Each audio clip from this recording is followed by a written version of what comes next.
Oke, kita tadi sudah mendengar ya beberapa alat musik yang dimainkan itu menghasilkan bunyi. Jadi kalau ditanya bunyi itu apa? Ada yang bisa jawab nggak apa pengertian bunyi? Ya, pengertian bunyi itu bisa kita lihat di sini. Energi gelombang yang berasal dari benda yang bergetar sebagai sumber bunyinya. Artinya ada benda yang bergetar, di mana benda bergetar inilah yang dimaksud dengan sumber bunyi. Oke, ada syarat-syarat terjadinya bunyi. Yang pertama adalah adanya sumber bunyi. Ya, adanya sumber bunyi ini berarti dia penghasil bunyi gitu. Contohnya ketika kita berbicara begitu, berarti sumber bunyinya adalah kita. Alat musik menjadi sumber bunyi karena dia menghasilkan bunyi. Jadi sumber bunyi ini adalah alat-alat yang mampu menghasilkan bunyi. Kemudian ada medium. Medium ini adalah perantara yang menghubungkan sumber bunyi dan yang menjadi pendengar. Contohnya itu adalah udara. Yang ketiga itu apa? Ketiganya itu pasti adalah pendengar. Contohnya itu adalah makhluk hidup. Ketika suara musik atau gitar dimainkan, kemudian gelombang bunyinya dihantarkan oleh udara, maka harus ada yang namanya pendengar atau yang menangkap gelombang bunyi tersebut. Salah satunya adalah telinga. Ini ada peristiwa nih, ada seorang musisi sedang mencoba gitar listriknya. Kita tahu kan gitar listrik bagaimana suaranya ya. Getaran yang dihasilkan oleh gitar ini tidak dapat didengar oleh manusia. Namun anehnya banyak tikus yang berada di sekitar tempat itu tiba-tiba berlarian keluar dari sarangnya. Dan pada akhirnya tikus-tikus tersebut pingsan. Kenapa ya tikus-tikus tersebut bisa sampai pingsan, sedangkan kita manusia itu tidak dapat mendengar getaran dari gitar tersebut? Ayo, ada yang bisa menjawab? Ya, ini adalah salah satu menunjukkan bahwa bunyi itu memiliki yang namanya frekuensi.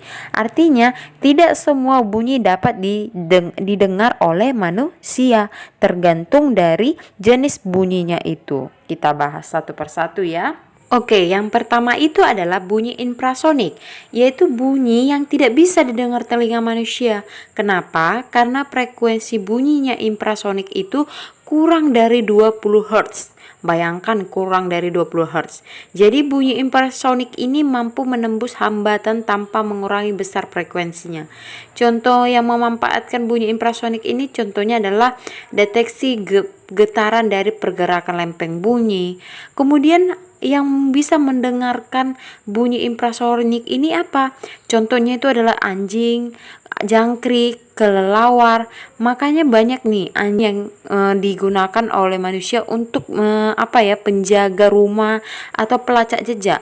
Karena anjing ini akan menggonggong jika mendengar getaran atau bunyi yang sangat-sangat kecil, yaitu 20 Hz.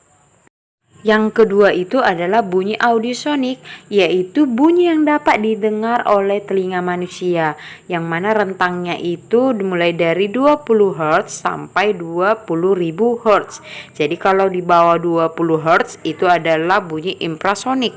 Kalau di atas 20 Hz sampai 20.000 Hz itu adalah audiosonik dan masih bisa diterima oleh manusia. Contohnya itu suara klakson kereta, suara musik, dan lain yang bisa kita dengar begitu ya. Jenis bunyi yang ketiga adalah bunyi ultrasonik.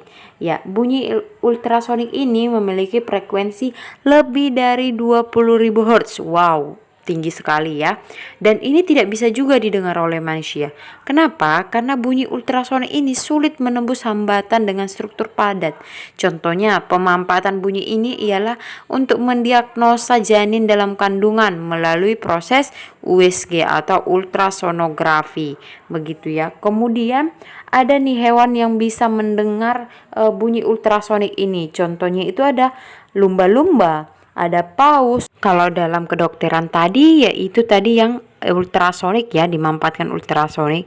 Tapi dalam bidang teknologi kelautan ada nih gelombang ultrasonik ini digunakan untuk alat deteksi dan komunikasi yang disebut dengan sonar. Kemudian ada kacamata tunanetra dan lain sebagainya. Oke, ini adalah perjalanan bunyi hingga sampai ke otak.